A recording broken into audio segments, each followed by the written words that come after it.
ओम शांति। मीठे मीठे रूहानी बच्चों, आज बाप दादा 22/1/2026 की साकार प्रातः मुरली में हमें पढ़ाई और देवी कैरेक्टर्स का रजिस्टर रखने, रोज आत्मचेक करने और राजाई का तिलक पाने की सच्ची विधि समझा रहे हैं। तो आज हम 22 जनवरी 2026 की साकार मुरली पर गहरी चर्चा करने वाले हैं। देखिए, हम सब अपनी जिंदगी में बेहतर बनना चाहते हैं, ऊंचा उठना चाहते हैं, पर अक्सर होता क्या है कि हमारी ही छोटी छोटी गलतियां, हमारी आदतें हमें पीछे खींच लेती हैं। हम जानते हैं कि सही क्या है, पर वो पर नहीं पाते। आज की मुरली इसी दुविधा का, इसी मुश्किल का एक समाधान देती है, एक तरह का टूल किट। और इसकी शुरुआत होती है मुरली के शीर्षक से, जो अपने आप में ही एक पूरा रोड मैप है।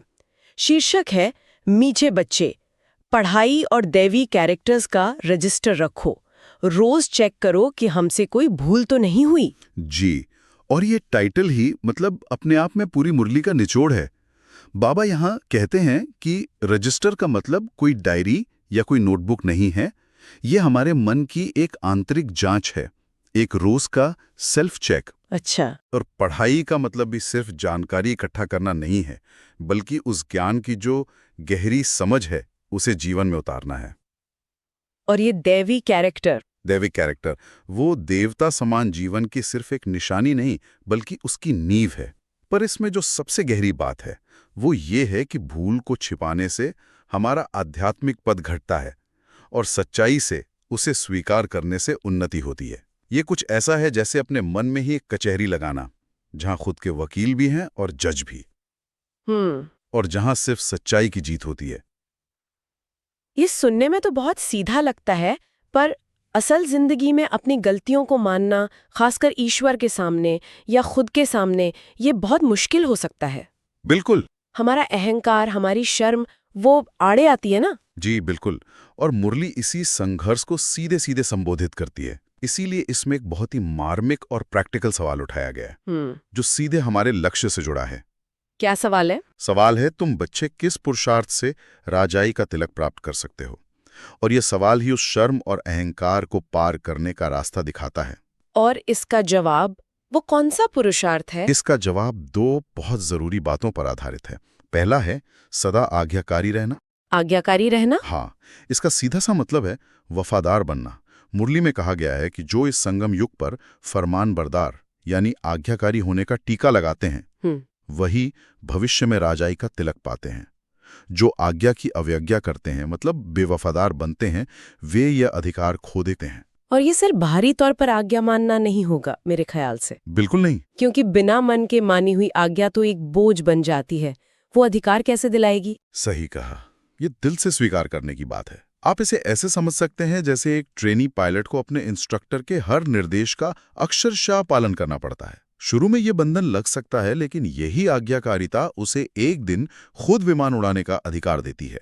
सही बात है। यहाँ भी संगम युग की आज्ञाकारिता भविष्य के स्वराज्य का आधार बनती है। और दूसरा स्तंभ है सर्जन से बीमारी न छिपाना। सर्जन यानी? यहाँ सर्जन का मतलब है बाप, टीचर और गुरु। जैसे एक मरीज डॉक्टर से अपनी बीमारी छिपाकर अपना ही नुकसान करता है ना, वैसे ही अपनी कोई भी भूल या कमी को बाप से छिपाने से वो रोग और बढ़ता है, पद कम हो जाता है, और सच बताने से बद सुरक्षित रहता है। ये बात सुनकर तो मुझे आजकल की जो थेरेपी या काउंसलिंग होती है उसकी याद आ रही है। अच्छा। जहाँ पहला कदम ही यही होता है कि आप अपनी समस्या को पूरी ईमानदारी से स्वीकार करें। जब तक कोई मानता ही नहीं कि कोई समस्या है, उसका इलाज शुरू ही नहीं हो सकता। तो ये तो एक बहुत ही मनोवैज्ञानिक सिद्धांत भी है। आपने बहुत अच्छा कनेक्शन जोड़ा। ये पूरी तरह से वही सिद्धांत है। जब तक आत्मा अपनी कमजोरी को स्वीकार नहीं करती, उसे ठीक करने की शक्ति मिल ही नहीं सकती।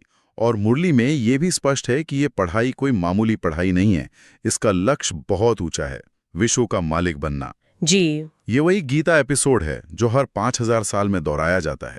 और इस पढ़ाई का आधार है ज्ञान, लेकिन इसकी शक्ति आती है योग से। याद की यात्रा या योग बल से ही विश्व पर राज्य पाया जा सकता है। यहाँ एक दिलचस्प बात नजर आती है। एक तरफ हमें रोज अपनी कमियों का रजिस्टर रखने को कहा जा रहा है और दूसरी तरफ दैवी गुण धारण करने हैं। अक्सर जब हम अपनी गलतियों पर ही फोकस करते हैं तो हम और ज्यादा नेगेटिव या निराश महसूस करने लगते हैं। तो इन दोनों में संतुलन कैसे बनाया जाए? बहुत गहरा सवाल है और मुरली इसका बहुत सुंदर समाधान देती है। बाप समझाते हैं कि दैवी गुण कोई ऐसी चीज नहीं है जिन्हें हमें मेहनत करके बनाना है। अच्छा। योग बल से दैवी गुण स्वतः ही जीवन में धारण होने लगते हैं।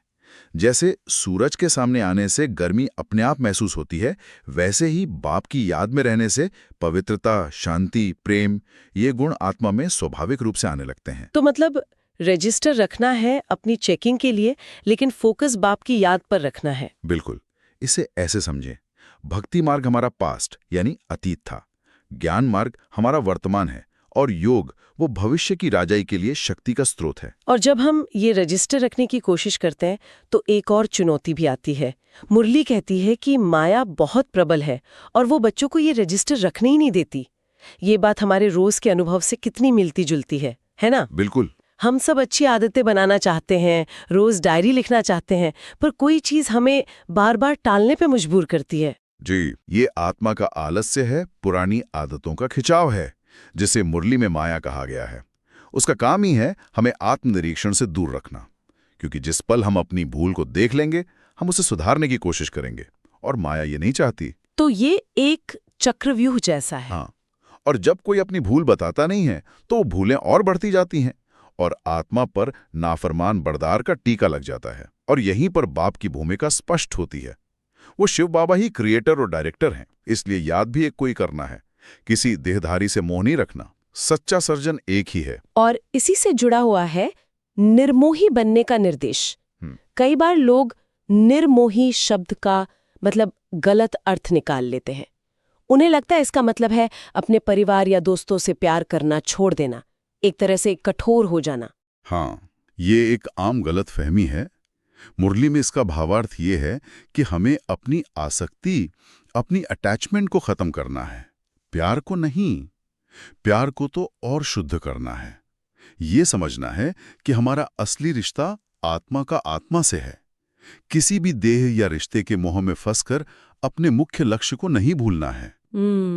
जब आत्मा पतित होती है तो उसे शरीर भी पतित मिलता है, और जब आत्मा पावन बनती है तो भविष्य में शरीर भी पावन मिलता है। तो हमारा फोकस आत्मा को पावन बनाने पर होना चाहिए। और इस पूरी यात्रा का, इस पावन बनने की प्रक्रिया का आधार है श्रीमत। लेकिन अगर कोई श्रीमत की अवज्ञा करता है तो उसके परिणाम भी बताए गए हैं। मुरली में 100 गुना दंड की बात आती है। ये सुनने में थोड़ा डरावना सा लगता है। ये बहुत महत्वपूर्ण सवाल है। देखिए, 100 गुना दंड का मतलब ये नहीं है कि कोई ऊपर बैठकर हमें सजा दे रहा है। बाप तो प्यार का सागर है। तो फिर इसका क्या मतलब है? इसका भावार्थ ये है कि संगम युग पर किया गया एक छोटा सा गलत कर्म भी बहुत भारी परिणाम लाता है, क्योंकि ये समय बहुत शक्तिशाली और महत्वपूर्ण है। जैसे एक वीआईपी इवेंट में की गई छोटी सी गलती भी बड़ी खबर बन जाती है, वैसे ही इस विशेष समय पर बाप के डायरेक्ट डायरेक्शन की अवज्ञा का असर भी बहुत गहरा होता है। क्रोध जैसे आसुरी गुण पद को पूरी तरह भ्रष्ट कर देते हैं, और यज्ञ की चोरी को तो महापाप कहा गया है। यज्ञ की चोरी, इसका क्या मतलब है? यहाँ यज्ञ का मतलब है ये ईश्वरीय सेवा या ज्ञान का कार्य। तो यज्ञ की चोरी का मतलब है इस कार्य में किसी भी तरह की अपवित्रता, बेईमानी या अपने स्वार्थ के लिए ईश्वरीय साधनों का दुरुपयोग करना। समझ गया। लेकिन इसका एक सकारात्मक पक्ष भी है जो बहुत सुंदर है। जब बच्चे सच सच अपनी भूल बाप को बताते हैं तो उनका बोझ एकदम हल्का हो जाता है।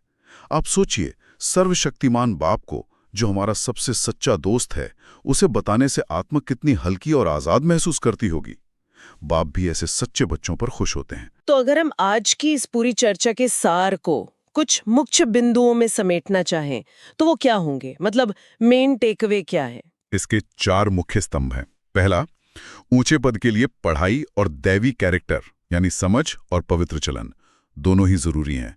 एक के बिना दूसरा अधूरा है। ठीक है। दूसरा, सच बताने से उन्नति होती है और आत्मा हल्की होती है, जबकि भूल छिपाने से भारी नुकसान होता है। बिल्कुल। तीसरा, आज्ञाकारिता ही राजाई का असली तिलक है। जो यहाँ आज्ञाकारी है वही वहाँ अधिकारी बनेगा। और चौथा, योग बल ही वो शक्ति है जिससे दैवी गुण कोई बोझ नहीं बल्कि एक स्वाभाविक अभिव्यक्ति बन जाते हैं। ये सब समझने के बाद सबसे बड़ा सवाल यही उठता है कि इसे रोज की भागदौड़ भरी जिंदगी में लागू कैसे करें। सुनने में तो ये सब बहुत अच्छा लगता है, पर प्रैक्टिकल कदम क्या होने चाहिए? शायद मुरली के धारणा के मुख्य बिंदु इसी पर रोशनी डालते हैं। बिल्कुल। ज्ञान अगर अमल में ना आए तो वो सिर्फ एक बोझ है। धारणा के लिए मुरली से 2 मुख्य सार निकले हैं। पहली धारणा बहुत प्रैक्टिकल है। श्रीमत पर चलकर अपनी बुद्धि को अच्छा रखना है, किसी भी आज्ञा की अवज्ञा नहीं करनी और क्रोध में आकर मुख से कड़वे बोल नहीं बोलने हैं, चुप रहना है। ये चुप रहना सबसे मुश्किल कामों में से एक है, खासकर जब हमें लगता है कि हम सही हैं। बिल्कुल।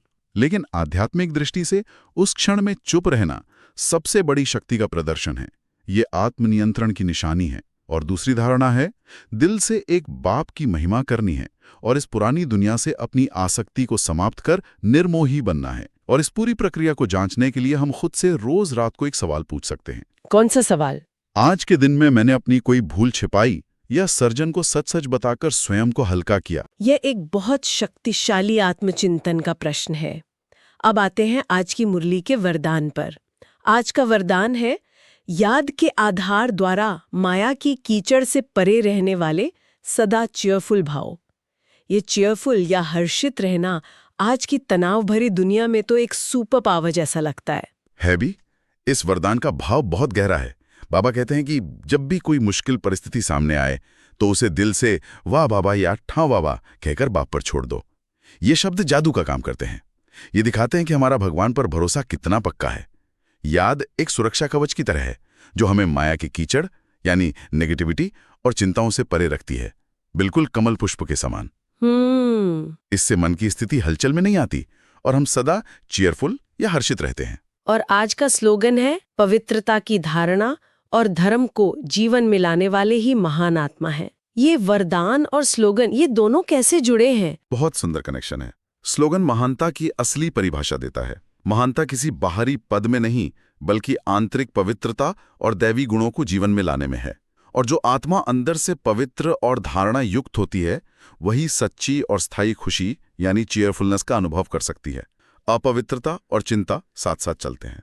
और पवित्रता और खुशी साथ साथ। जी, एक के बिना दूसरा संभव नहीं है। और अंत में अव्यक्त इशारे भी हैं। हाँ, अव्यक्त इशारे हमें एक गहरी युक्ति देते हैं। वो कहते हैं, अपने बंधनों को समाप्त करने के लिए अपनी चलन और अपने कड़े संस्कारों को बदलने की युक्ति रचो। मतलब सिर्फ सोचने से काम नहीं चलेगा, हमें एक प्लान बनाना होगा, अपनी उन आदतों को पहचानना होगा जो हमें बार बार नीचे गिराती हैं और उन्हें बदलने की एक ठोस योजना बनानी होगी। और दूसरों के कर्मों को देखकर घबराना नहीं है। बिल्कुल, बल्कि अपना आत्मिक बल बढ़ाना है। उनकी नेगेटिविटी को देखकर अपनी पॉजिटिविटी कम नहीं करनी है। तो आज की ये पूरी चर्चा हमें एक गहरे आत्म मंथन की ओर ले जाती है। ये सिर्फ जानकारी नहीं बल्कि एक व्यक्तिगत यात्रा का निमंत्रण है। निश्चित रूप से। और ये सोचने के लिए एक अंतिम विचार छोड़ जाती है, एक अनकही भूल का बोझ आत्मा को कितना भारी कर देता है, जबकि इसे स्वीकार कर लेने की एक छोटी सी क्रिया हमें उस बोझ से मुक्त कर कितनी हल्की और ऊंची उड़ान भरने की शक्ति दे सकती है। यह चुनाव हर रोज हर पल हमारा अपना होता है। मीठे मीठे सिकिल्धे बच्चों प्रति माता पिता बाप दादा का याद प्यार और गुड मॉर्निंग। रूहानी बाप की रूहानी बच्चों को नमस्ते। ओम शांति।